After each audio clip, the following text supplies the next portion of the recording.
Hi guys! It's me, Dance Max. Ayan, may dumating na namang parcel guys. Wala na akong ma-upload ng mga ibang video. Ayan, lagi na lang ako naka-unbox. Kasi dito rin ako nag-purchase ng mga stocks dito sa TikTok.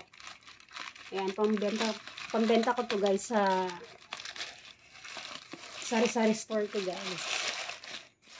Ayan, unbox, unpacking. Basta yun na yun. Yan, mga ano to guys, mga ipit. Ayan, maganda sana kaso yung pagkaka-box, hindi fully yung box talaga. Baka na-short sila sa ano, sa mga ganito ba, karton.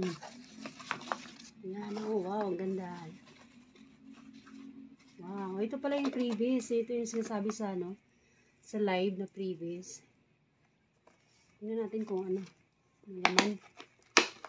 Mga ito guys, mga anik-anik, mga ipit. Wow, ang ganda pala. Oo nga, pang ano nga, mall quality. Cute. Sana magustuhan ng mga customer ko na ano, bata. Ang ganda oh.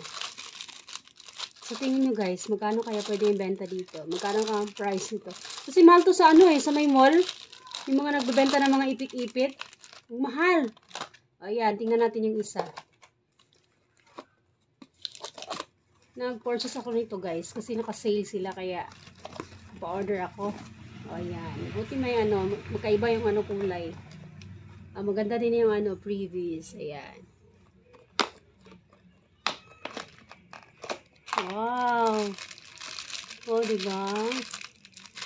Bilangin natin ilan yung laman. 1, 2, 3, 4, 5, 6, 7, 8, 9, 10, 11, 12, 13, 14, 15, 16, 17, 18, 19, 20 yung laman. Ayan. Yun lang guys. Thanks for watching.